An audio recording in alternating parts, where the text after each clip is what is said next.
ఈరోజు మనకి ప్రధాన అతిథి కూనాటి సురేష్ గారు. వారు తిరుపతి జిల్లా కేవీబీపురంలో ఉన్న జిల్లా పరిషత్ హై స్కూల్‌కి ప్రధానోపాధ్యాయులుగా పనిచేస్తున్నారు. ఆయన నాకు మదనపల్లి నుంచి మోహన్ అనే మున్సిపల్ స్కూల్ టీచరు మాస్టారు మ్ మహాజ్ఞాని అండి. అనేక పుస్తకాలు రాశారు. సోషల్ స్టడీస్‌లో ఆయన ఒక authority. National best teacher awardee, state best టీచర్‌గా అనేక తడవలు అవార్డు పొందారు. గ్లోబల్ బెస్ట్ టీచర్ అవార్డీగా కూడా ఆయన్ని గుర్తించడం జరిగింది. ఆయన power point presentation best creator awardee పొందటం అంటే మనం ఇంతవరకు అసలు ఇలాంటి టీచర్‌ని మనం ఎరగం. అందుకోసం చెప్తున్నాను అన్నమాట. ఏపీఎస్‌సీఈఆర్‌టీకి ఆయన official text book writer, DTP designer, NCERT text బుక్‌కి ట్రాన్స్‌లేటర్, మన టీవీ, దూరదర్శన్‌కి ఆయన లైవ్ ప్రెజెంటర్, అనేక రేడియో లెసన్స్ స్క్రిప్ట్ ఆయన ప్రొవైడ్ చేయటం జరిగింది. దీక్షకి ఆయన సబ్జెక్ట్ క్రియేటర్‌గా పనిచేసి ఇవాళ ఆయన యూట్యూబ్ సొంతంగా ఆయనకున్నది. అవన్నీ కూడా మీకు మా వేణు గారు చాట్ బాక్స్‌లో ఆయన యూట్యూబ్, ఆయన వెబ్‌సైటు ప్రొవైడ్ చేస్తారు. ఫోన్ నంబర్ వద్దు. ఆయన యొక్క వెబ్‌సైటు, ఆయన యూట్యూబు, ఆయన యొక్క ఈమెయిలు ఇవ్వటం ద్వారా ఈ సబ్జెక్ట్‌లో ఉన్న లేదా ఇతర విషయాల్లో వారి నుంచి మనం పొందాల్సిన స్ఫూర్తిని మీరు వ్యక్తిగతంగా వారితో ముచ్చటించవచ్చు. ఓవర్ టు సురేష్ గారు. అందరికీ నమస్తే సార్. ఈ అవకాశం ఇచ్చినటువంటి పెద్దలు మీ అందరికీ ముందుగా ధన్యవాదాలు తెలియజేయాలి. 32 వారాలుగా నిర్విఘ్నంగా చేస్తున్నటువంటి ఈ యజ్ఞంలో నాకు కూడా పాలు పంచుకునేటటువంటి అవకాశం రావడం చాలా సంతోషంగా ఉంది. మీ ద్వారా 10వ తరగతి విద్యార్థులకు వారి తల్లిదండ్రులకు సాంఘిక శాస్త్రంలో ఉన్నటువంటి అనేక సమస్యలు, సందేహాలు, అంటే ఈ సంవత్సరం వచ్చినటువంటి మార్పులు, పరీక్షల్లో వచ్చినటువంటి సంస్కరణలు, వీటన్నిటి గురించి ఇప్పుడు మొదటగా నేను వివరించడం జరుగుతుంది. తర్వాత విద్యార్థులు వారు డౌట్స్ కానివ్వండి, తర్వాత ప్రజెంటేషన్ మీద కానివ్వండి, ఏది డౌట్స్ ఉన్నా కూడా చివరిలో అడిగేటటువంటి ప్రయత్నం చేద్దాం. మనకు సాంఘిక శాస్త్రంలో 4 విభాగాలు ఉంటాయి. ఈ 4 విభాగాలలో మొదటగా జాగ్రఫీ. ఇందులో 7 పాఠాలు ఉంటాయి. వాటికి సంబంధించినటువంటి ఇన్ఫర్మేషన్ ఇక్కడ చూపించడం జరిగింది. ఎగ్జామినేషన్ పాయింట్ ఆఫ్ వ్యూలో ఇప్పుడు ఉన్నటువంటి కంటెంట్ గురించి కొంత డీప్గా డిస్కస్ చేద్దాం. అదేవిధంగా నెక్స్ట్ హిస్టరీలో 5 పాఠాలు ఉంటాయి. సివిక్స్, దీన్ని పాలిటీ అని, పొలిటికల్ సైన్స్ అని మనం అంటాం. అదేవిధంగా దీనిలో 5 పాఠాలు మనకు ఇవ్వడం జరిగింది. ఎకనామిక్స్ నందు కూడా 5 పాఠాలు ఇవ్వడం జరిగింది. ఇప్పుడు బ్లూ ప్రింట్ని మనకు ఈ సంవత్సరం ఏ విధంగా డిజైన్ చేశారు అనేటటువంటి చూసినట్లయితే ఒక్కొక్క చాప్టర్కు ఎన్ని మార్కులకు మనకు వెయిటేజ్ ఇవ్వడం జరిగింది, ఒక్కొక్క చాప్టర్లో ఎన్ని మార్కుల ప్రశ్నలు వస్తాయనేటటువంటిది బ్లూ ప్రింట్ నందు మనకు ఎస్సీఆర్టీ వారు, అదేవిధంగా ఎస్ఎస్సి బోర్డు వారు ఇప్పుడు ఆంధ్రప్రదేశ్లో పర్టికులర్గా ఈ సంవత్సరం వచ్చినటువంటి మార్కులు మనం ఇక్కడ చూస్తున్నాం. సాంఘిక శాస్త్రంలో జాగ్రఫీలో మొదటి పాఠంలో 1 మార్కు ప్రశ్నలు మాత్రం 2 వస్తాయి. అంటే కంటెంట్ తెలుసుకోవడానికి మొత్తం అంతా చదువుకున్న పరీక్షల్లో మనకు ప్రధానంగా 1 మార్కు ప్రశ్నలు మాత్రం వస్తాయి. కాబట్టి ఇప్పుడున్నటువంటి తక్కువ టైంలో విద్యార్థులు 1 మార్కు ప్రశ్నలు చదివితే ఆ పాఠంలో సరిపోతుంది. అదేవిధంగా మ్యాప్ పాయింటింగ్ గురించి తెలుసుకుంటే సరిపోతుంది. అదేవిధంగా సెకండ్ చాప్టర్కి వచ్చినట్లయితే 4 మార్క్స్ క్వశ్చన్ ఒకటి ఇవ్వడం జరుగుతుంది. థర్డ్ చాప్టర్ 8 మార్క్స్ క్వశ్చన్ ఒకటి వస్తుంది.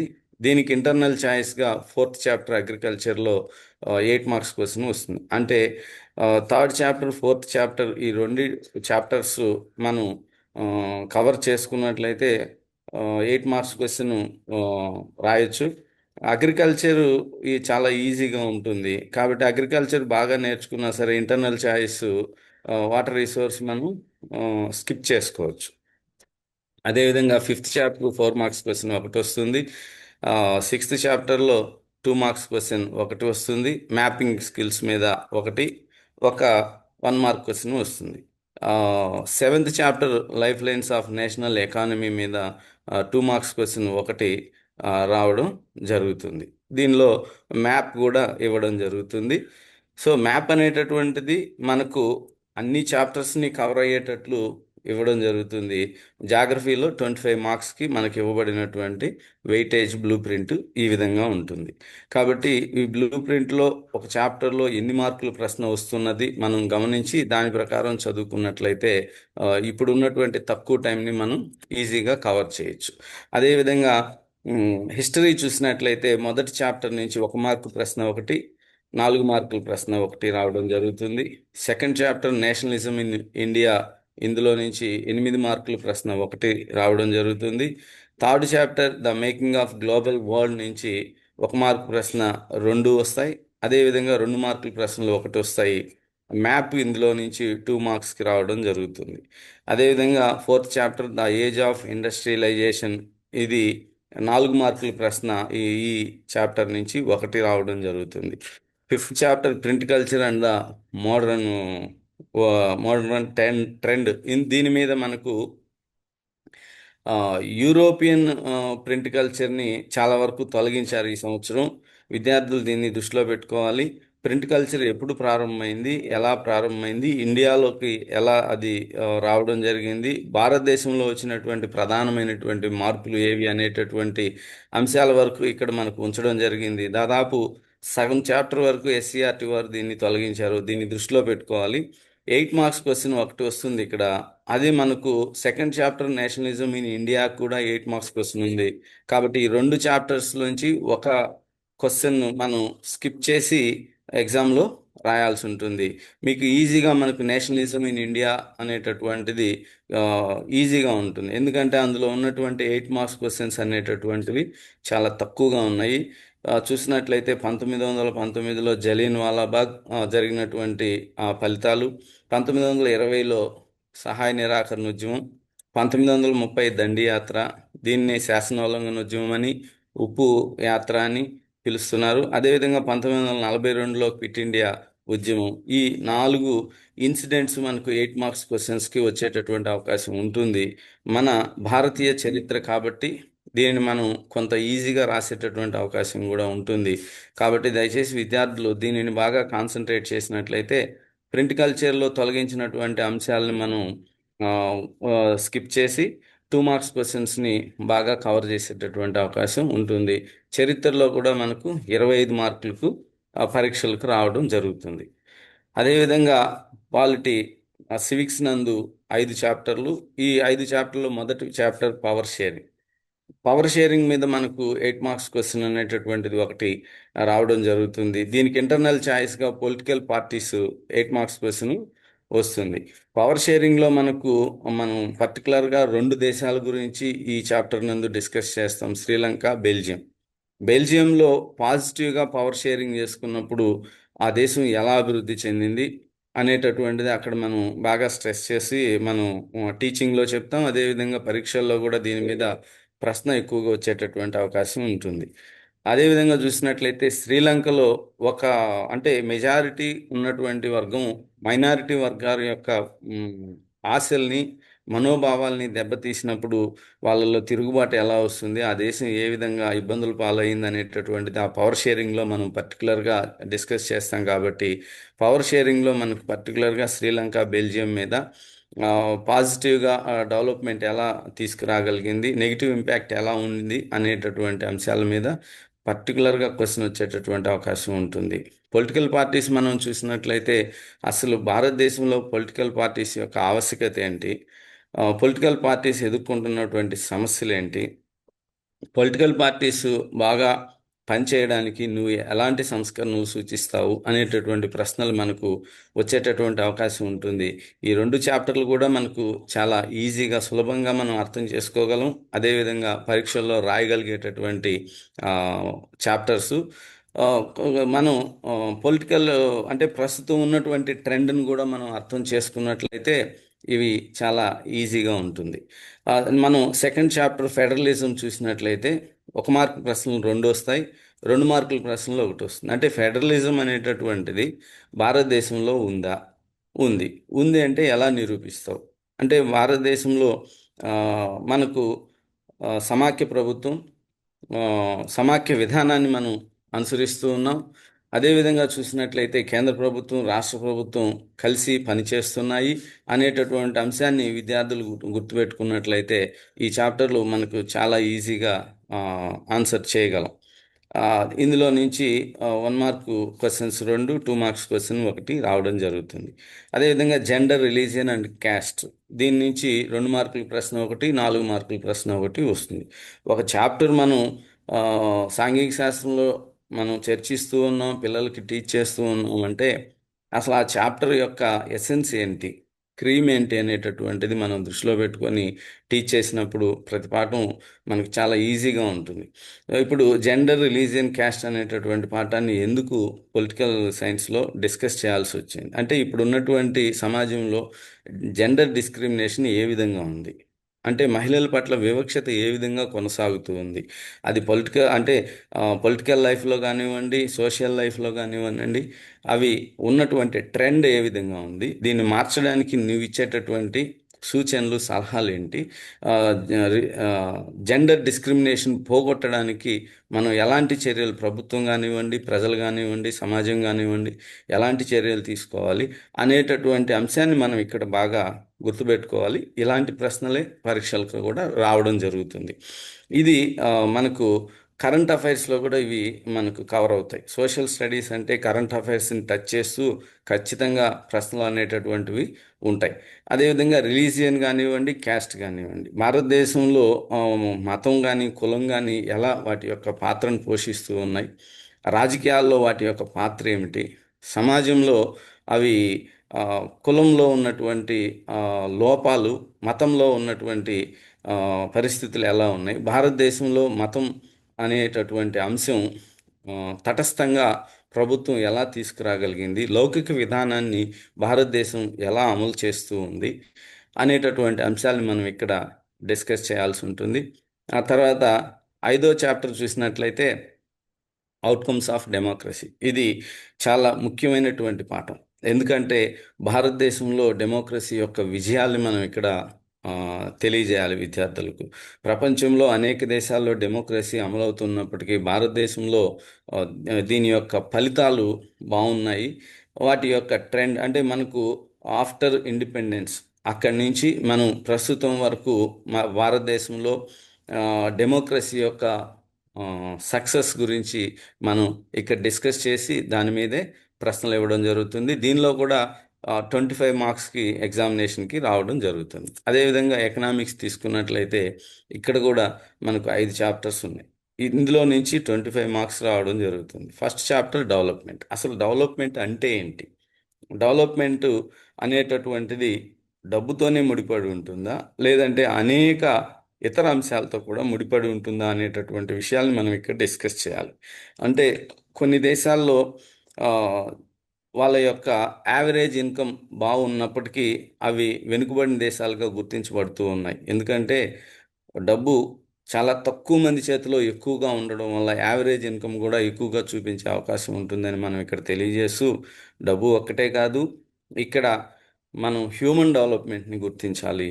అంటే అక్షరాస్యతను, అదేవిధంగా వైద్య సదుపాయాలు, అదేవిధంగా శిశు మరణాల రేటు, ఆ, తర్వాత నెట్ అటెండెన్స్ రేటు, ప్రజా సౌకర్యాలు, ఇలాంటి అనేక అంశాలను మనం ఈ చాప్టర్లో డిస్కస్ చేసి డెవలప్మెంట్ అనేటటువంటిది ఒక్క ఆర్థిక పరమైనటువంటిదే కాదు, ఇది అనేక అంశాలతో ముడిపడి ఉంటుంది, హ్యూమన్ డెవలప్మెంట్ అనేటటువంటిది చాలా ముఖ్యం అనేటటువంటి అంశాన్ని ఇక్కడ మనం డిస్కస్ చేయాలి.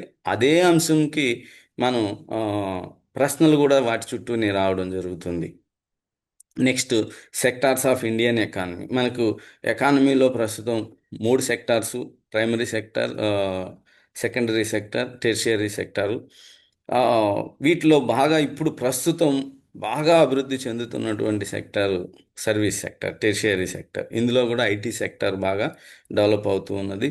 వీటి మీద మనకు 8 మార్క్స్ క్వశ్చన్, ఐటీ సెక్టార్ యొక్క ట్రెండ్ ఏ విధంగా ఉంది, ఇన్ఫర్మేషన్ టెక్నాలజీ అభివృద్ధి చెందడం వల్ల అంటే సేవారంగం అభివృద్ధి చెందినప్పుడు దేశం ఎలా డెవలప్ అవుతుంది, సేవారంగం యొక్క ప్రాముఖ్యత ఎలా ఉంటుంది, ఇతర రంగాల కంటే సేవారంగం యొక్క ప్రాముఖ్యత ఏంటి అనేటటువంటిది మనం ఇక్కడ స్ట్రెస్ చేయాల్సి ఉంటుంది. అదేవిధంగా next chapter money and credit. ఇక్కడ చూసినట్లయితే ఆ, డబ్బు, అదేవిధంగా ఆ, అప్పులు, బ్యాంకులు, ఆర్థికపరమైనటువంటి అంశాలు అనేకమైనవి ఇక్కడ డిస్కస్ చేస్తాం.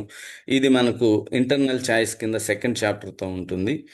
కాబట్టి మనం సెక్టార్స్ ఆఫ్ ఇండియన్ ఎకానమీ విద్యార్థులు బాగా చదువుకుని ఆ, మనకు కొద్దిగా కష్టంగా అనిపించేటటువంటి మనీ అండ్ క్రెడిట్ని కూడా మనం స్కిప్ చేసే అవకాశం ఉంటుంది. కానీ నాలెడ్జ్ కోసం మాత్రం మొత్తం అంతా చదువుకోవాలి.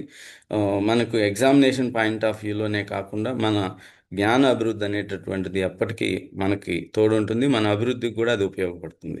అదేవిధంగా ఫోర్త్ చాప్టర్ చూసినట్టయితే గ్లోబలైజేషన్. ఈ గ్లోబలైజేషన్ అనేటటువంటిది ప్రపంచీకరణ ప్రపంచంలో ప్రస్తుతం ఏ విధంగా జరుగుతూ ఉంది, అదేవిధంగా దానికి దారితీసినటువంటి పరిస్థితులు ఏంటి, భారతదేశంలో గ్లోబలైజేషన్ యొక్క పరిస్థితి ఏంటి, ఎంఎన్సీస్ ఎలా పనిచేస్తాయి, మల్టీనేషనల్ కార్పొరేషన్స్ వివిధ దేశాల్లో ఎలా పనిచేస్తూ ఉన్నాయి, అదేవిధంగా ఎంఎన్సీస్ ఒక దేశం నుంచి ఇంకొక దేశానికి ఎలా విస్తరిస్తాయి, వాటి యొక్క ఎస్టాబ్లిష్ చేయడానికి వాళ్ళు అనుసరించేటటువంటి విధానాలు ఏంటి, భారతీయ ఎంఎన్సీస్, భారతీయ బహుళజాతి కంపెనీలు ఏవి, అవి ఎలా అభివృద్ధి చెందాయి, బహుళజాతి కంపెనీలు బాగా అభివృద్ధి చెందినప్పుడు చిన్న వ్యాపారస్తులు ఎలా దెబ్బతింటారు, ఎలా ఇబ్బందులు పాలవుతారు అనేటటువంటిది. అదేవిధంగా ఇక్కడ స్కిల్డ్ లేబర్, అన్స్కిల్డ్ లేబర్ అనేటటువంటి అంశాలు కూడా మనం డిస్కస్ చేస్తాం. అంటే గ్లోబలైజేషన్ వల్ల బాగా డబ్బు ఉన్నటువంటి వాళ్ళు బాగా లాభపడుతూ ఉన్నారు, ఆ, వెనుకబడినటువంటి వారు, అదేవిధంగా చదువులోను ఆర్థిక పరంగాను వెనుకబడినటువంటి వారు ఇంకా ఇంకా చితికిపోయేటటువంటి అవకాశం ఉంది గ్లోబలైజేషన్ వల్ల. దీని మీద కూడా మనకు ప్రశ్నలు 1 మార్కులోను 2 మార్కుల్లోనూ రావడం జరుగుతుంది. అదేవిధంగా ఇక్కడ కన్జ్యూమర్ రైట్స్ 5th చాప్టర్. ఇందులో 2 మార్క్స్ క్వశ్చన్ ఒకటి, 4 మార్క్స్ క్వశ్చన్ ఒకటి రావడం జరుగుతుంది. 2 మార్క్స్ క్వశ్చన్స్, 4 మార్క్స్ క్వశ్చన్లు కూడా మనకు కన్జ్యూమర్ రైట్స్లో క్రియేటివ్ అనేటటువంటి ఆబ్జెక్ట్ మీద, అంటే క్రియేషన్, విద్యార్థులు ఎంతవరకు క్రియేటివ్ పవర్ ఉందనేటటువంటి అంశాలని మనం టెస్ట్ చేయడానికి కన్జ్యూమర్ అనేటటువంటి వ్యక్తి ఆ, మార్కెట్లో ఎలాంటి జాగ్రత్తలు తీసుకోవాలి, ఎక్కడెక్కడ మోసపోతూ ఉన్నాడు, అసలు కన్జ్యూమర్ అంటే ఎవరు, కన్జ్యూమర్ అంటే మనం ఒక వస్తువును కొనేటప్పుడు బిల్లు తప్పనిసరిగా తీసుకున్నప్పుడే మనం కన్జ్యూమర్గా పిలువబడతాం. కాబట్టి ఆ కన్జ్యూమర్ ఎలాంటి జాగ్రత్తలు తీసుకోవాలి, మనం కొనేటప్పుడు ఒక వస్తువుని ఏ విధంగా చెక్ చేయాలి, మనం మార్కెట్లో మోసపోకుండా ఉండడానికి ఎలాంటి సలహాలు సూచనలు మీరు తెలియజేస్తారు, అదేవిధంగా మ్, వినియోగదారుని అవేర్నెస్ పెంచడానికి మీరు ఇచ్చేటటువంటి సూచనలు ఏంటి, అవేర్నెస్ పెంచడానికి మీరు ఏదైనా పోస్టర్ కానివ్వండి, లేదంటే స్లోగన్స్ కానివ్వండి, ఏమైనా తయారు చేయండి అనేటటువంటి అంశాలు ఇక్కడ రావడం జరుగుతుంది. ఇందులో కూడా 25 మార్క్స్కి ఇవ్వడం జరుగుతుంది. ఈ విధంగా మనకు బ్లూ ప్రింట్ అనేటటువంటిది ఎస్ఎస్సి బోర్డు వారు డివైడ్ చేసి ఆ, ఇవ్వడం జరిగింది. దీన్ని మనం బాగా ఓవరాల్గా ఇక్కడ మనం డిస్కస్ చేస్తే 1 మార్క్ క్వశ్చన్స్ జాగ్రఫీ నుంచి 3 రావడం జరుగుతుంది. అదేవిధంగా హిస్టరీ నుంచి 3, పాలిటీ నుంచి 3, ఎకనామిక్స్ నుంచి 3 వస్తాయి. అదేవిధంగా 2 మార్క్స్ అన్ని అంటే అన్ని భాగాల నుంచి 2 2 వస్తాయి. 4 మార్క్స్ క్వశ్చన్స్ కూడా అన్ని విభాగాల నుంచి 2 2 2 2 రావడం జరుగుతుంది. 8 మార్క్స్ క్వశ్చన్స్ అన్ని విభాగాల నుంచి ఒక్కొక్కటి రావడం జరుగుతుంది. ఈ విధంగా మనకు మార్క్స్ అనేటటువంటివి సెక్షన్స్ వారీగా డివైడ్ చేసి ఇవ్వడం అనేటటువంటిది జరిగింది. సెక్షన్స్ని మనం బాగా ఇక్కడ అబ్జర్వ్ చేస్తే మొదటి సెక్షన్లో 12 ప్రశ్నలు ఉంటాయి. అవి 1 నుంచి 12 వరకు ఉంటాయి. ఒక్కొక్క ప్రశ్నకు ఒక్కొక్క మార్కు కేటాయించడం జరిగింది. అంటే ఇక్కడ 12 మార్కులు. రెండవ సెక్షన్ 13వ ప్రశ్న నుంచి 20వ ప్రశ్న వరకు ఉంటుంది. దీనికి ఒక్కొక్క ప్రశ్నకు 2 మార్కులు కేటాయించడం జరిగింది. మొత్తం 8 ప్రశ్నలు, మార్కులు 16. అదేవిధంగా మూడో సెక్షన్ నుంచి, అంటే 21వ ప్రశ్న నుంచి 28వ ప్రశ్న వరకు మనకు 4 మార్కుల ప్రశ్నలు ఇవ్వడం జరుగుతుంది. ఇందులో ఒక్కొక్క ప్రశ్నకు 4 మార్కులు కేటాయించారు. మొత్తం మార్కులు 32. అదేవిధంగా 4th సెక్షన్ నందు 29 నుంచి 33 వరకు ఉంటాయి. ఇది కొద్దిగా గుర్తుపెట్టుకోవాలి మనం బాగా. 1వ సెక్షన్ నుంచి 3వ సెక్షన్ వరకు ఎలాంటి చాయిస్ లేదు. 4వ సెక్షన్లో మాత్రం ఇంటర్నల్ ఛాయిస్ ఇవ్వడం జరిగింది. అంటే 29వ ప్రశ్నలో 29A, 29A, 29B అని రెండు ఉంటాయి. మనం 29A కానీ 29B కానీ తప్పనిసరిగా పరీక్షల్ని అటెంప్ట్ చేయాలి. అదేవిధంగా 30A, 30B ఈ విధంగా మనకు ఇంటర్నల్ ఛాయిస్ ఇవ్వడం జరుగుతుంది. ఒక్కో ప్రశ్నకు 8 మార్కులు ఉంటాయి. వీటికి 40 మార్కులు కేటాయించడం జరిగింది. ఈ విధంగా మనకు 100 మార్క్స్ అనేటటువంటిది చేయడం జరిగింది. ఇక్కడ ఇంతకు ముందు గత సంవత్సరంలో ఉన్నటువంటి అకాడమిక్ స్టాండర్డ్స్ని బేస్ చేసుకుంటే మనకి ఇంతకు ముందు కాన్సెప్చువల్ అండర్స్టాండింగ్ అని, అదేవిధంగా కామెంట్ చేయడం అనేటటువంటిది, ఇన్ఫర్మేషన్ స్కిల్ అనేటటువంటిది, మ్యాపింగ్ స్కిల్ అనేటటువంటివి ఉండేవి. ఇప్పుడు ఈ సంవత్సరం నుంచి వాటిని బ్లూమ్స్ టాక్సానమీలోని ఆబ్జెక్టివ్స్, స్పెసిఫికేషన్స్ మనకు పరీక్షల్లో తీసుకోవడం జరిగింది. బ్లూమ్స్ టాక్సానమీలో ఉన్నటువంటి ఆబ్జెక్టివ్స్ ప్రధానంగా సాంఘిక శాస్త్రంలో 6 ఉన్నాయి. 1 నాలెడ్జ్, 2ది understanding, 3 application, 4 analysis, 5 evaluation, 6 creation. వీటిని బాగా గమనించినట్లయితే నాలెడ్జ్ అనేటటువంటిది చాలా ఈజీగా ఉండేటటువంటి ప్రశ్నలు ఇక్కడ ఉంటాయి. అంటే అంటే డిఫికల్టీ లెవెల్ అనేటటువంటిది నెక్స్ట్ స్టేజ్కి వెళ్ళినప్పుడు పెరుగుతుంది. అంటే నాలెడ్జ్ నుంచి అండర్స్టాండింగ్కి వచ్చినప్పుడు డిఫికల్టీ లెవెల్ కొంత పెరుగుతుంది. అదేవిధంగా అండర్స్టాండింగ్ నుంచి అప్లికేషన్కి వెళ్ళినప్పుడు ఇంకొంత డిఫికల్టీ లెవెల్ పెరుగుతుంది. అప్లికేషన్ నుంచి అనాలిసిస్కి వెళ్ళినప్పుడు ఇంకొంత డిఫికల్టీ లెవెల్ పెరుగుతుంది. ఈ విధంగా చూసినట్లయితే క్రియేషన్ అనేటటువంటిది అన్నిటికంటే కొంత డిఫికల్ట్గా ఉండేటటువంటి క్వశ్చన్స్ ఇక్కడ రావడం జరుగుతుంది. అంటే బాగా ఈజీగా ఉండేటటువంటి క్వశ్చన్స్ మనకి నియర్లీ 30%కి మించి ఉండవు. బాగా డిఫికల్ట్గా ఉండేటటువంటి క్వశ్చన్స్ 20% వస్తాయి. మిగిలినటువంటి అన్నీ కూడా మీడియంగా, యావరేజ్గా రావడం జరుగుతుంది. సో కాబట్టి ఇక్కడ మనం ఈ సంవత్సరం మనం కొత్తగా వచ్చేటటువంటి ప్రశ్నలు ఎవాల్యుయేషన్, క్రియేషన్. ఇంతకుముందు ఉన్నటువంటి అకాడమిక్ స్టాండర్డ్స్లో మిగిలినవన్నీ కవర్ అయ్యేవి. కవర్ కానటువంటివి ఎవాల్యుయేషన్, క్రియేషన్ కాబట్టి వాటిని కొంత కాన్సన్ట్రేట్ చేసి కొత్తగా ఉంటాయి ప్రశ్నలు, కానీ ఆన్సర్ మారదు అనేటటువంటి అంశాన్ని విద్యార్థులు, తల్లిదండ్రులు, టీచర్లు అందరూ కూడా దృష్టిలో పెట్టుకోవాలి. వాటిని కూడా మనం డిస్కస్ చేద్దాం. సో ఇప్పుడు ఇంతకుముందు ఒక మోడల్ బ్లూ ప్రింట్ చూసాం. బ్లూ ప్రింట్ ఇవ్వడం మనకి గవర్నమెంట్ అఫీషియల్గా ఇచ్చినటువంటి బ్లూ ప్రింట్ అది. దాన్ని బేస్ చేసుకొని అంటే క్వశ్చన్ పేపర్ మోడల్ ఎలా ఉంటుంది అనేటటువంటిది ఈ విధంగా ఉంటుంది. అంటే మొదటి క్వశ్చన్ నుంచి 12వ క్వశ్చన్ వరకు సెక్షన్ 1లో మార్క్స్ ఎలా డివిజన్ చేశారు అంటే చూడండి, 1వ ప్రశ్న నుంచి 10వ ప్రశ్న వరకు నాలెడ్జ్ మీద మనకు క్వశ్చన్స్ రావడం జరుగుతుంది. ఏ చాప్టర్లో ఎన్ని క్వశ్చన్స్ ఏ విధంగా వస్తాయి అనేటటువంటిది ఇక్కడ ఇవ్వడం జరిగింది.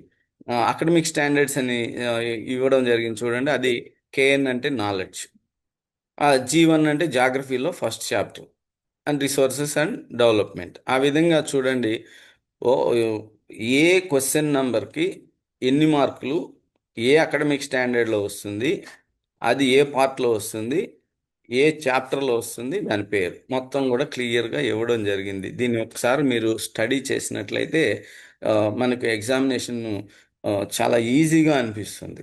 అంటే ఇచ్చినటువంటి బ్లూ ప్రింట్ని పూర్తిగా అనలైజ్ చేసి మోడల్ పేపర్ ఇలా ఉంటుందని మనం ఇక్కడ ఒక మోడల్ని ఫిక్స్ చేసి మనం ప్రజెంట్ చేయడం జరుగుతుంది. వీటి మీద ఏదైనా డౌట్స్ ఉన్నట్లయితే మళ్ళీ కూడా విద్యార్థులు అడగండి. అంటే ఇంతకుముందు చెప్పుకున్న కంటెంట్నే ఇక్కడ బాగా మనకు ట్యాబులర్ ఫామ్లో చూపించడం జరిగింది. సో అదేవిధంగా 11, 12 ప్రశ్నలు చూసినట్లయితే అనాలసిస్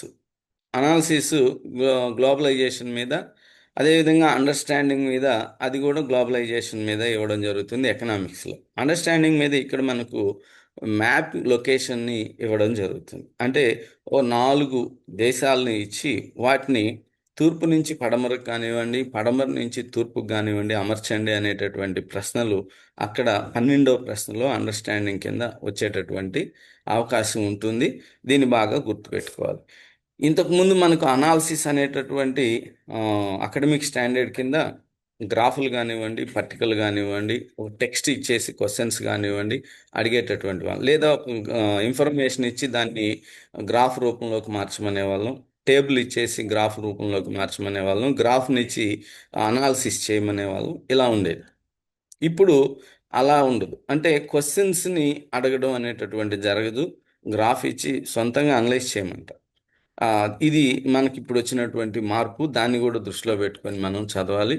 అదేవిధంగా ఇప్పుడు 13th క్వశ్చన్ నుంచి 28th క్వశ్చన్ వరకు ఉన్నటువంటి క్వశ్చన్స్ని ఒక మోడల్ ఎలా ఉంటుంది అనేది ఇక్కడ చూపించడం జరుగుతుంది. చూడండి, 13th క్వశ్చన్ నుంచి 17th క్వశ్చన్ వరకు నాలెడ్జ్ మీద, అది 13, 14 ప్రశ్నలు జాగ్రఫీలో ఏ ఏ చాప్టర్లో వస్తాయనేటటువంటిది కూడా మనం ఇక్కడ డిస్కస్ చేస్తూ ఉన్నాం.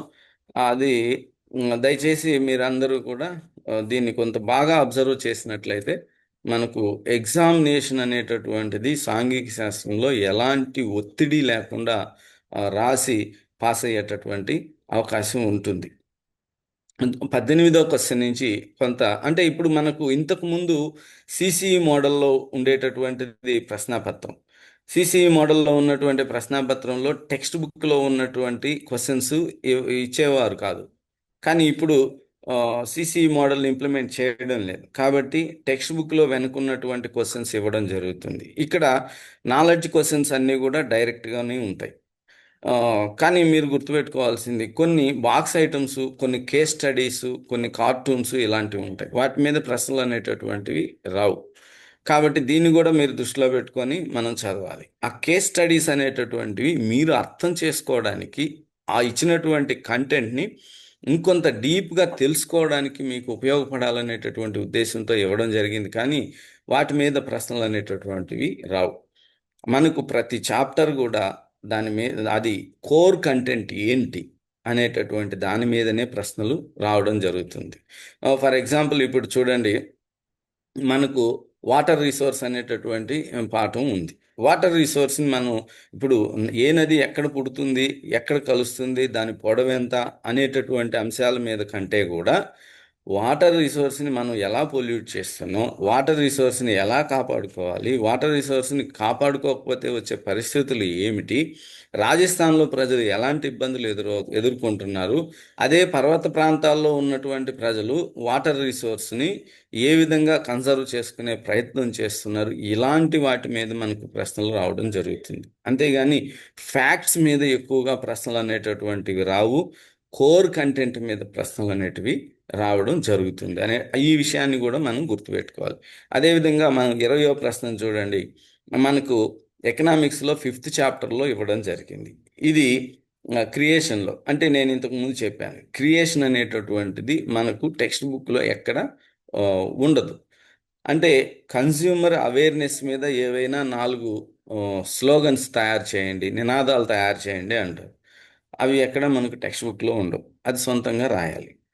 సో కాబట్టి ఈ ఒక క్రియేషన్ అనే ఒక కంటెంట్ నీకు అర్థమైతే దాన్ని ఎలా ప్రజెంట్ చేయగలవు అనేటటువంటిది ఈ క్రియేషన్ అనేటటువంటిది ఉంటుంది.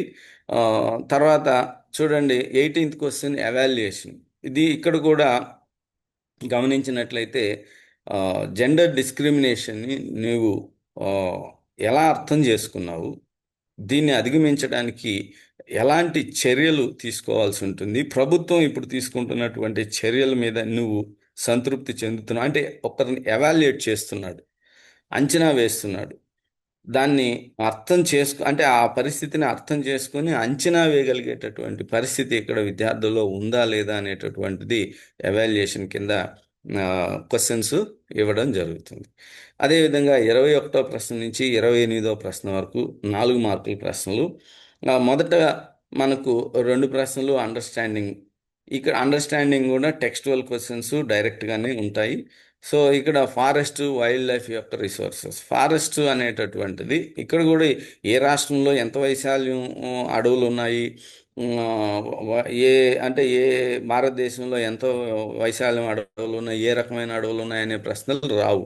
ఫారెస్ట్ అనేటటువంటివి అంతరించిపోతే ఎలాంటి పరిస్థితులు ఎదుర్కోవాల్సి వస్తుంది, ఫారెస్ట్ని కన్జర్వ్ చేయడానికి ప్రభుత్వం ఏం చేస్తుంది, ప్రొటెక్టెడ్ ఫారెస్ట్ అంటే ఏంటి, అదేవిధంగా ఫారెస్ట్లో ఉన్నటువంటి టైప్స్, వాటిని ఎలా ప్రొటెక్ట్ చేస్తున్నాము, అనేటటువంటి అంశాలను గుర్తుపెట్టుకోవాలి. ఇక్కడ ఫారెస్ట్ అనేటటువంటిది తరిగిపోతే ఫ్లోరా అండ్ ఫౌనా యొక్క డిప్లీషన్ ఎలా ఉంది, ఇది చాలా ఇంపార్టెంట్ మనకి. వాటి వైల్డ్ లైఫ్ ఎలా అంతరించిపోతూ ఉంది అనేటటువంటి అంశాలని మనం ఇక్కడ ఖచ్చితంగా నేర్చుకోవాలి. అంతేగాని పూర్తిగా ఫ్యాక్ట్స్ మీద కంటెంట్ని నేర్చుకునేటటువంటి ప్రయత్నం కాకుండా కోర్ కంటెంట్ని అర్థం చేసుకొని దాన్ని అనలైజ్ చేయగలిగేటటువంటి పరిస్థితుల్ని మనం సృష్టించుకోవాలి. అదేవిధంగా చూడండి, మినరల్స్ అండ్ ఎనర్జీ రిసోర్సెస్ మీద ప్రశ్న ఎలా వచ్చే అవకాశం ఉంటుందంటే, మినరల్స్ అనేటటువంటివి ఓవర్గా ఎక్స్ట్రాక్ట్ చేయడం వల్ల రాబోయే రోజుల్లో ఎలాంటి పరిస్థితులు ఎదుర్కొంటాం, ఈ మినరల్ ఎక్స్ట్రాక్షన్ వల్ల వచ్చేటటువంటి ఆ, పర్యావరణం మీద వచ్చే ప్రభావం ఎలా ఉంటుంది.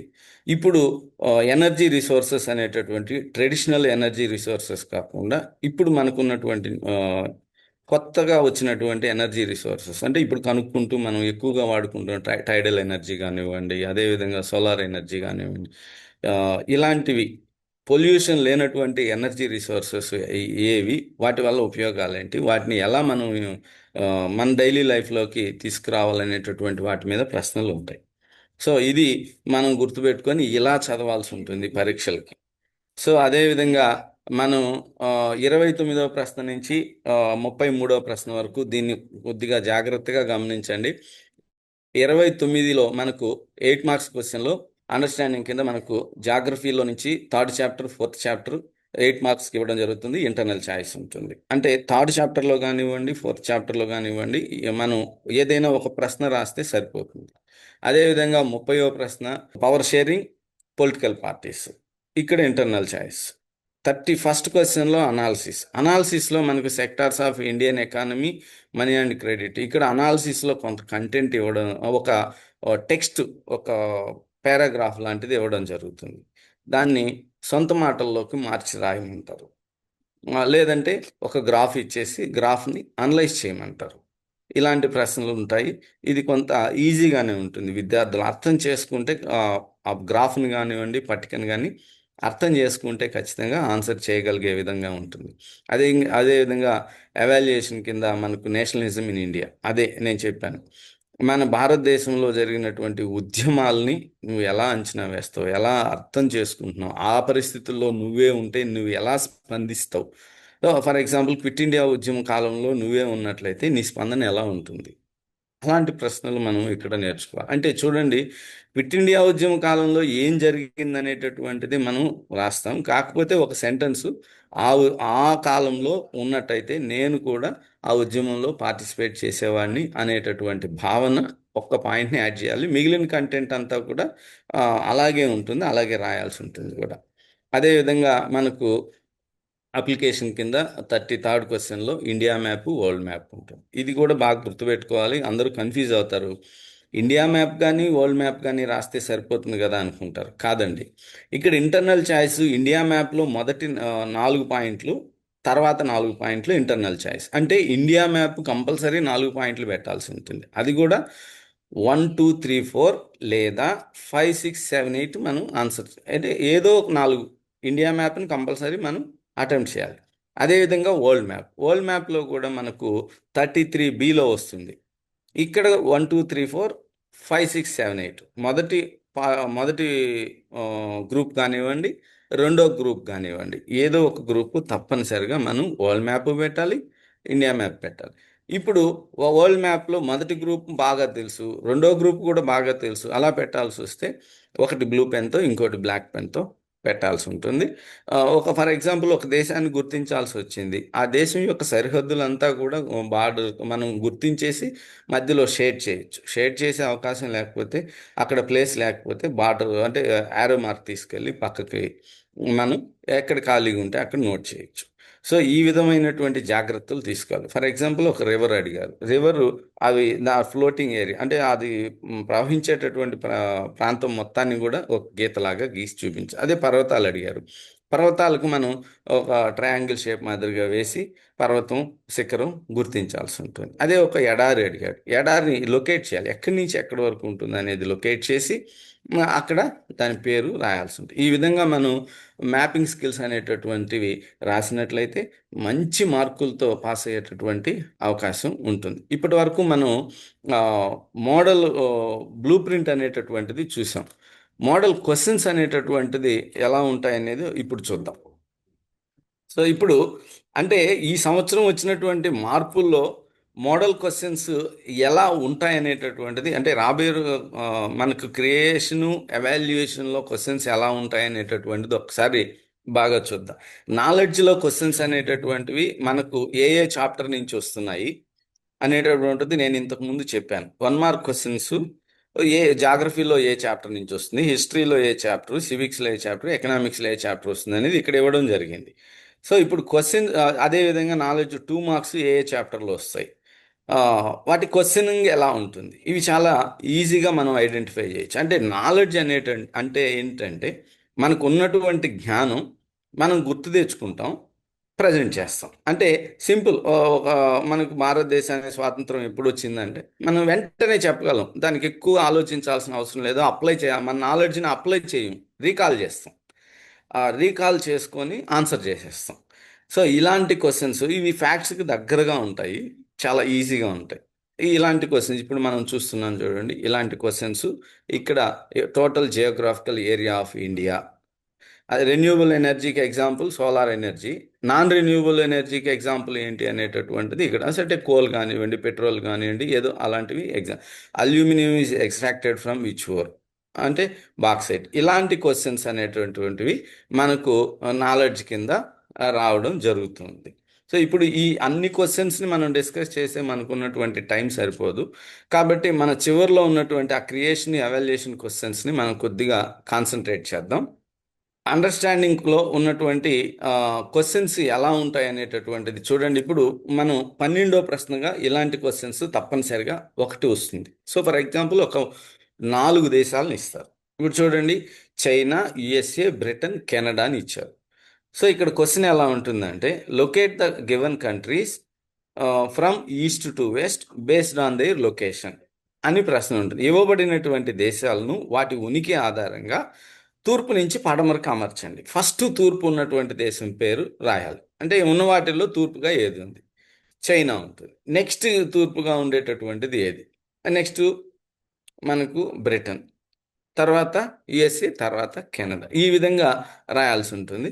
అదేవిధంగా వెస్ట్ నుంచి ఈస్ట్కి రాయమన్నప్పుడు ఫర్ ఎగ్జాంపుల్ ఇప్పుడు చూడండి, ఈజిప్ట్, బ్రిటన్, యుఎస్ఏ, జపాన్ అన్నాం. వెస్ట్ నుంచి తీసుకోవాలి, అప్పుడు యుఎస్ఏ ఫస్ట్ వస్తుంది, ఆ తర్వాత బ్రిటన్, ఈజిప్ట్, జపాన్. ఈ విధంగా మనం వాటిని లొకేట్ చేసి చూపించాల్సి ఉంటుంది. ఇది అండర్స్టాండింగ్ కింద 12వ ప్రశ్నగా తప్పనిసరిగా ఇలాంటి క్వశ్చన్ ఒకటి వస్తుంది.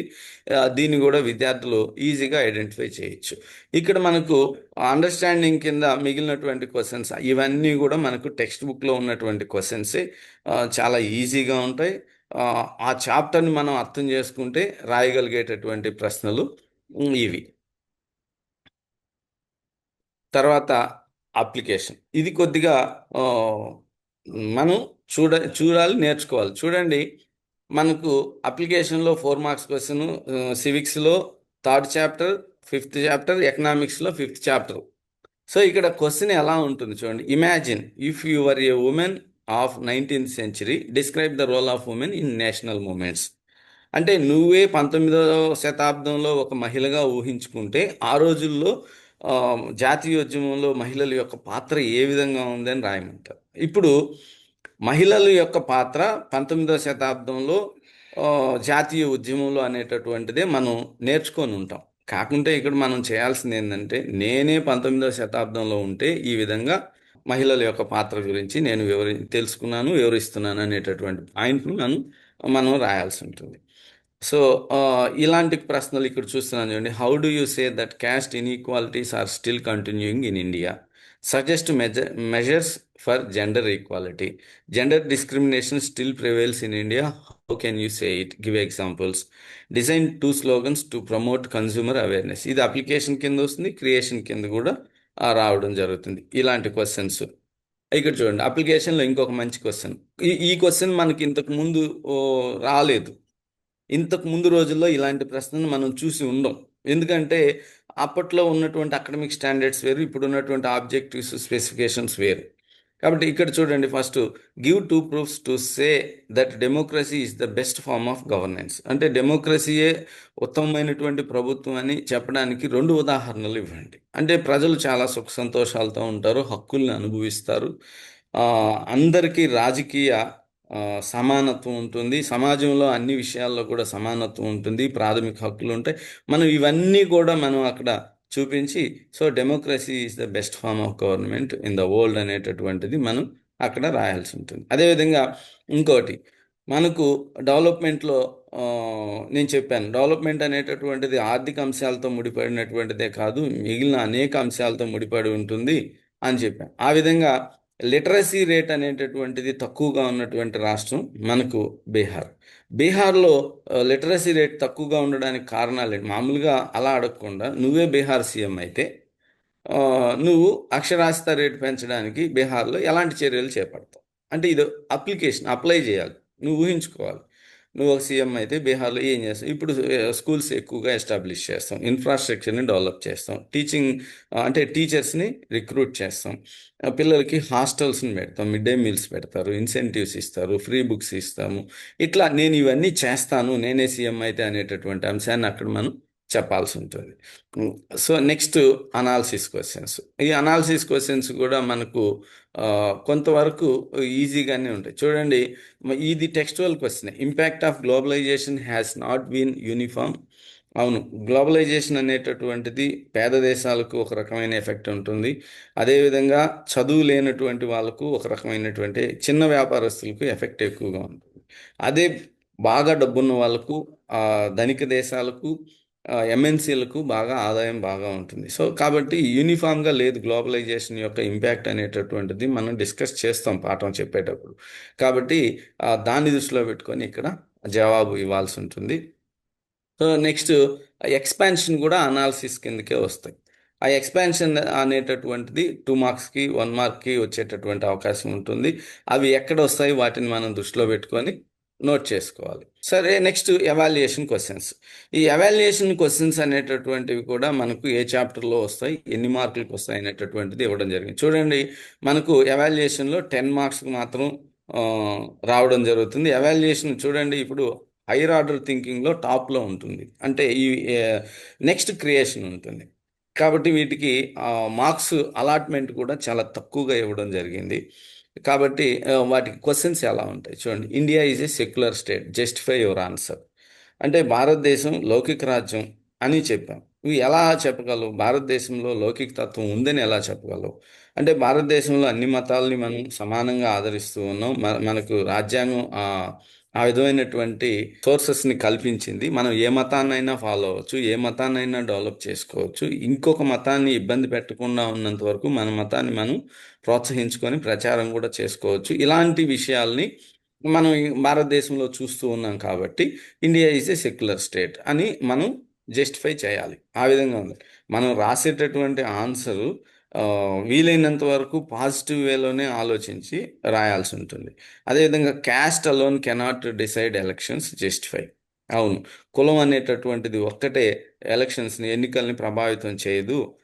ఎందుకంటే ఒక కులం వాళ్ళు ఎక్కువగా ఉన్నటువంటి ప్రాంతాల్లో కూడా ఆ కులం వాళ్ళు కాకుండా వేరే కులాల వాళ్ళు కూడా గెలుస్తూ ఉన్నారు అని కొన్ని ఉదాహరణలతో మనం చూపించాల్సి ఉంటుంది, చెప్పాల్సి ఉంటుంది. అదేవిధంగా women representation in legislature is very low in India, justify. అవును, ఉమెన్ రిప్రజెంటేషన్ అనేటటువంటిది ప్రతి రంగంలో కూడా అనుకున్న స్థాయిలో లేదు. ఇంతకు ముందు కంటే ఇప్పుడు బాగున్నమాట వాస్తవమే, కానీ ఇంకా రిప్రజెంటేషన్ అనేటటువంటిది పెరగాలి. ఫర్ ఎగ్జాంపుల్, ఇప్పుడు లెజిస్లేచర్లో చూసినట్లయితే మహిళల పాత్ర చాలా తక్కువగానే ఉంది, దీన్ని ఇంప్రూవ్ చేయాలి అనేటటువంటి అంశాలని మనం ఇక్కడ తెలియజేస్తూ రాయాల్సి ఉంటుంది. అదేవిధంగా salt march is an effective symbol of resistance, justify. Yes, ఆ రోజుల్లో 1930లో శాసనాన్ని ఉల్లంఘించి ఒక ఉద్యమాన్ని తీసుకొని వచ్చి బ్రిటిష్ వారి మీద తిరుగుబడి ప్రజలందరినీ ఏకం చేయడానికి ఇది ఒక ప్రధానమైనటువంటి ఎఫెక్టివ్ సింబల్గానే ఉపయోగపడింది ఆ రోజుల్లో.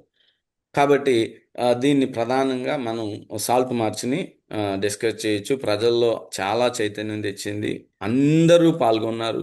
అన్ని వర్గాల ప్రజలు పాల్గొన్నారు. భారతదేశం మొత్తం విస్తరించింది. అనేక మందిని జైల్లో పెట్టినప్పటికీ సాల్ట్ మార్చ్ అనేటటువంటిది చాలా విజయవంతమైంది అనేటటువంటిది మనం ఇక్కడ ఆన్సర్లో రాసి చివర్లో yes, salt march is an effective symbol of resistance, I support this statement అని రాసినట్లయితే ఖచ్చితంగా ఫుల్ మార్క్స్ రావడం జరుగుతుంది పిల్లలకు. అదేవిధంగా next, print culture assisted the growth of nationalism. Yes, print culture అనేటటువంటిది రాకముందు మనకు అనేక అంశాలు తెలిసేవి కాదు ఉన్నటువంటి ప్రజలకు.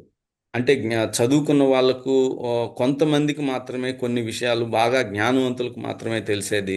సామాన్య ప్రజలకు అన్ని విషయాలు తెలిసేవి కాదు.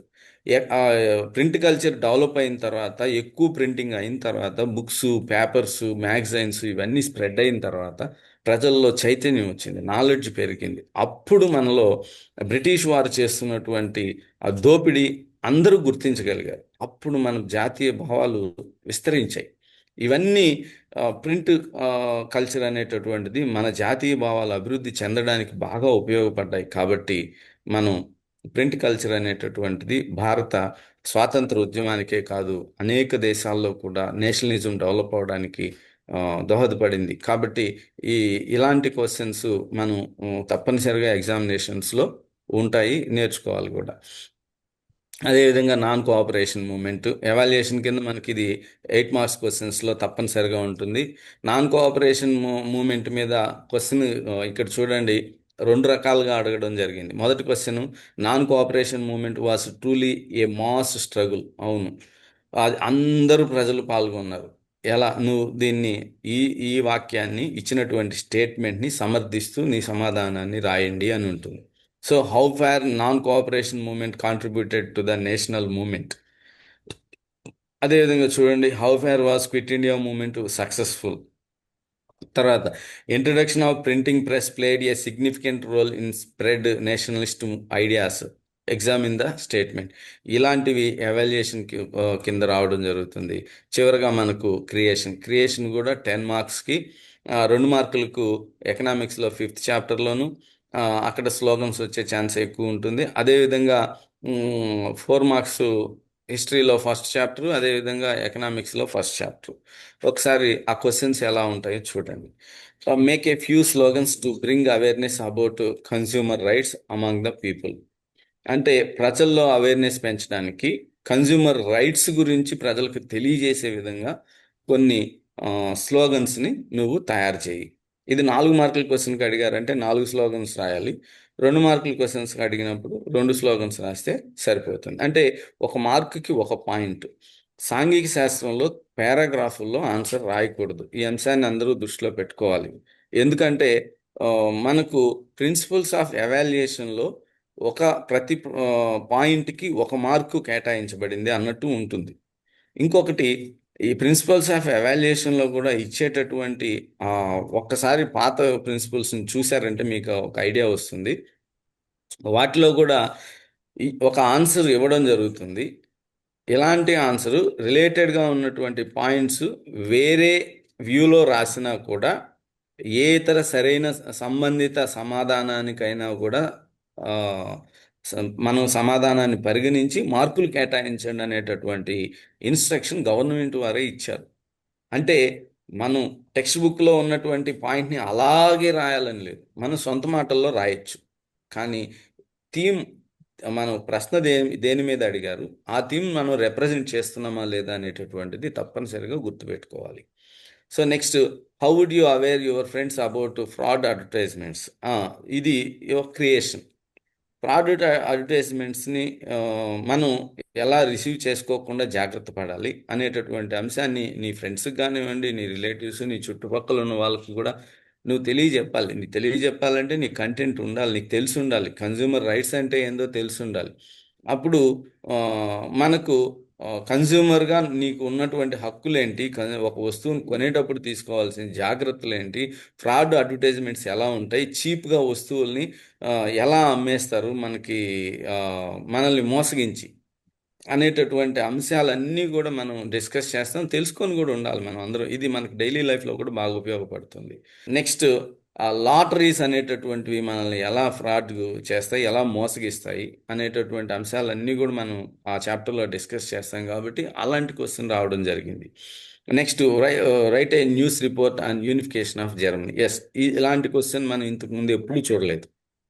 ఎందుకంటే ఇది క్రియేషన్. చూడండి, రాబోయే రోజుల్లో ఈ క్రియేషన్ అనేటటువంటి ఆబ్జెక్టివ్ కింద ఇలాంటి కొత్త ప్రశ్నలు కనిపిస్తాయి. కానీ ఇక్కడ భయపడాల్సినటువంటి అవసరం ఏమీ లేదు. ఎందుకంటే మనం రాయాల్సినటువంటి answer unification of Germany.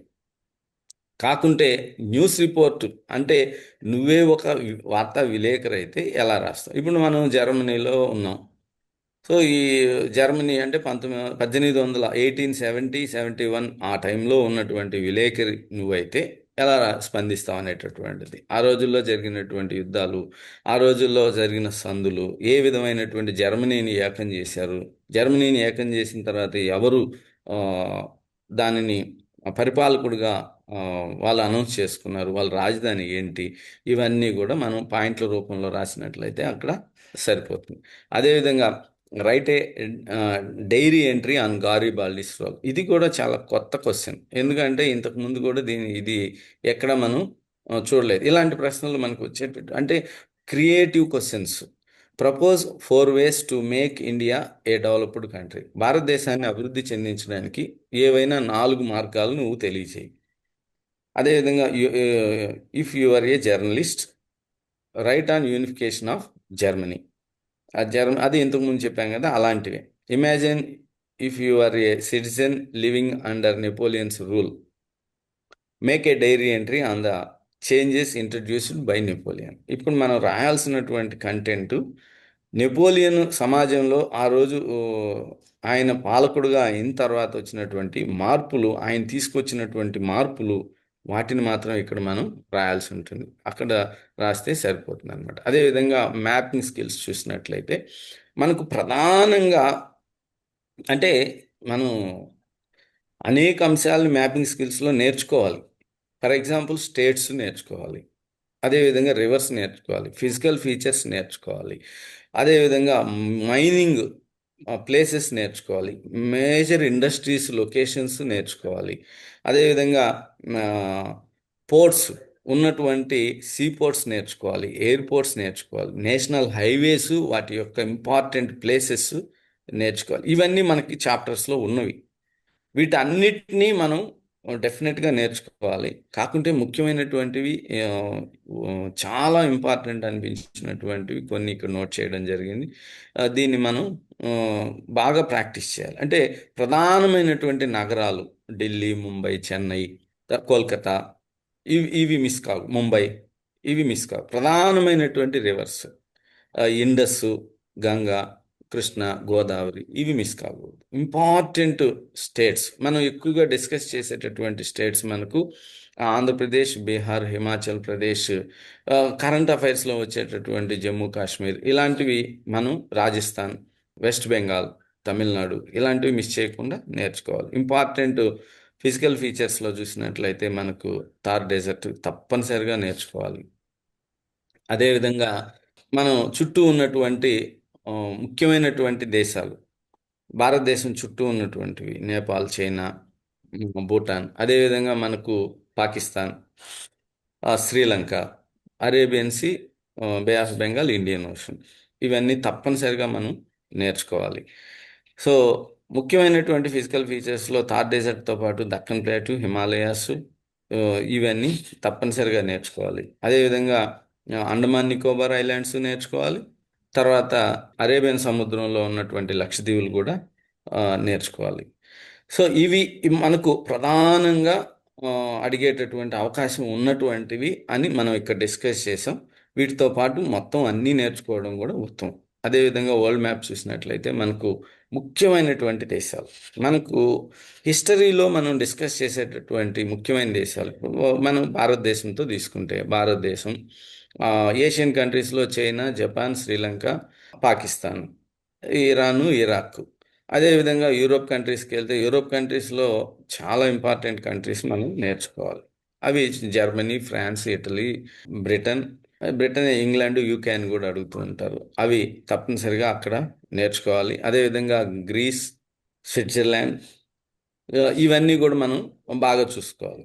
North American కంట్రీస్లో మనకు ప్రధానంగా ఉన్నటువంటివి యుఎస్ఏ, కెనడా, అది మెక్సికో, ఇవి తప్పనిసరిగా నేర్చుకోవాలి. అదే సౌత్ అమెరికాలో చూసినట్లయితే ఆ, బ్రెజిల్ చాలా ఇంపార్టెంట్గా, అంటే ఎందుకంటే దాని గురించి మనకి చాప్టర్స్లో మనం బాగా డిస్కస్ చేస్తాం.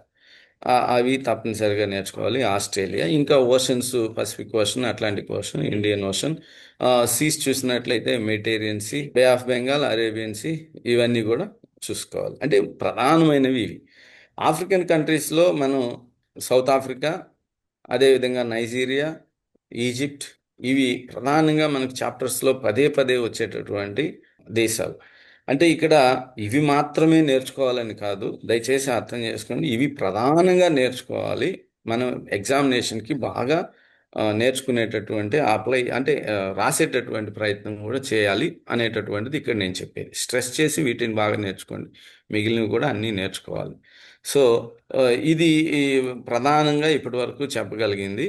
సురేష్ గారు, సార్. ఒక ఒక సబ్జెక్టుని ఏ సార్. రకంగా బ్లూ ప్రింట్ని స్టూడెంట్స్కి, టీచర్స్కి, పేరెంట్స్కి చెప్పాలి, సార్. ఎక్సలెంట్గా చెప్పారండి. నిజంగా చెప్తున్నాను.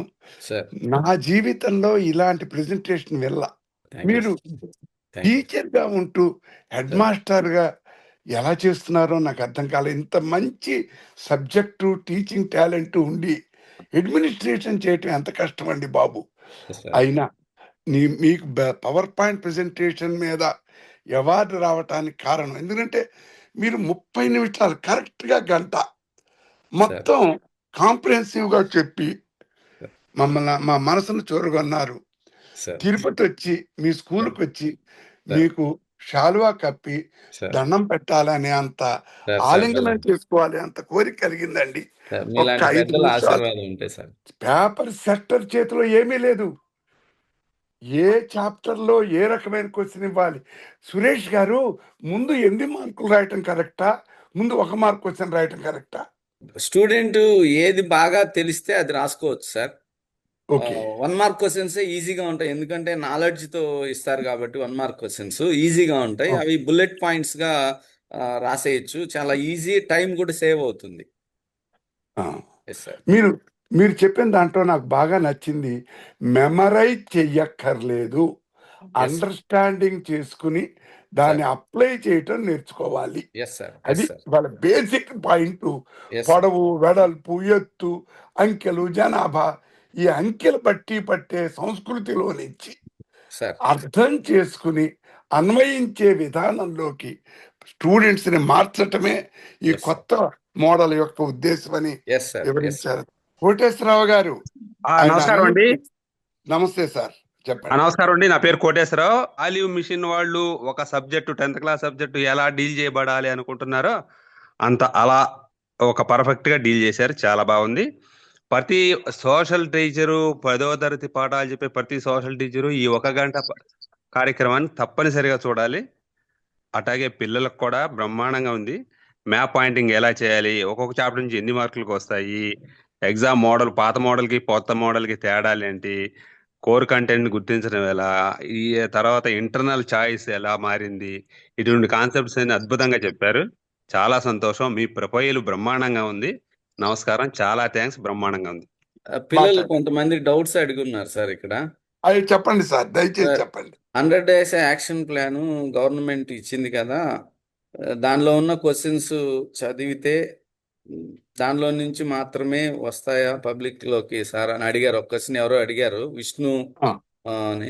అంటే గవర్నమెంట్ ఇచ్చినటువంటి యాక్షన్ ప్లాను మనకు బేస్డ్ ఆన్ బ్లూ ప్రింట్ ఇవ్వడం జరిగింది. అంటే లెవెల్ 1, లెవెల్ 2 అని స్టూడెంట్స్ని డివైడ్ చేసి, లెవెల్ 1లో సిడి గ్రేడ్ పిల్లలకు, లెవెల్ 2లో ఏబి గ్రేడ్ పిల్లలకు ఇవ్వడం జరిగింది కంటెంట్. అంటే లెవెల్ 1లో ఉన్నటువంటి పిల్లల్ని దృష్టిలో పెట్టుకొని కొన్ని చాప్టర్స్లో బ్లూ ప్రింట్ని స్కిప్ చేసి కొన్ని క్వశ్చన్స్ ఇవ్వడం జరిగింది. దాన్ని మనకు ఇచ్చినటువంటి ఇన్స్ట్రక్షన్లో క్లియర్గా ఇచ్చారు. ఇన్స్ట్రక్షన్స్ చదవకుండా క్వశ్చన్స్ చదివినప్పుడు పిల్లలు దాన్ని కన్ఫ్యూజ్ అవుతున్నారు. స్టూడెంట్స్ దీన్ని ఒక్కసారి దృష్టిలో పెట్టుకోండి. ఎందుకంటే మనం ఎప్పుడైనా సరే ఇన్స్ట్రక్షన్స్ చదవకుండా లోపలికి వెళ్ళకూడదు.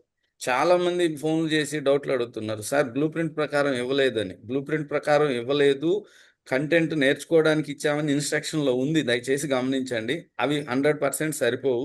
మనం బ్లూ ప్రింట్‌ని మనం ఫాలో అవ్వాల్సి ఉంటుంది. ఇప్పుడు మనం చెప్పుకున్న విధంగానే ఫాలో అయితే సరిపోతుంది. అది.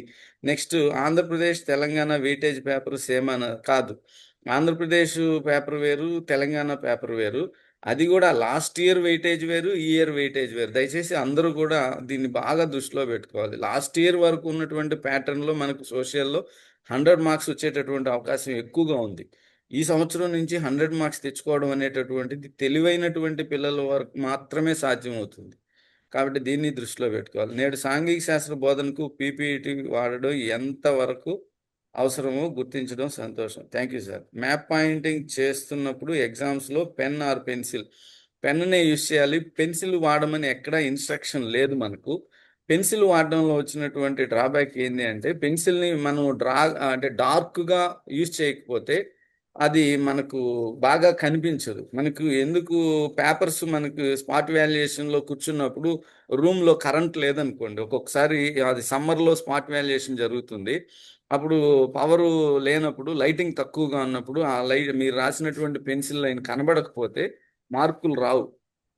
కాబట్టి దయచేసి పెన్‌తోనే రాయండి. ఏం ప్రాబ్లమ్ లేదు.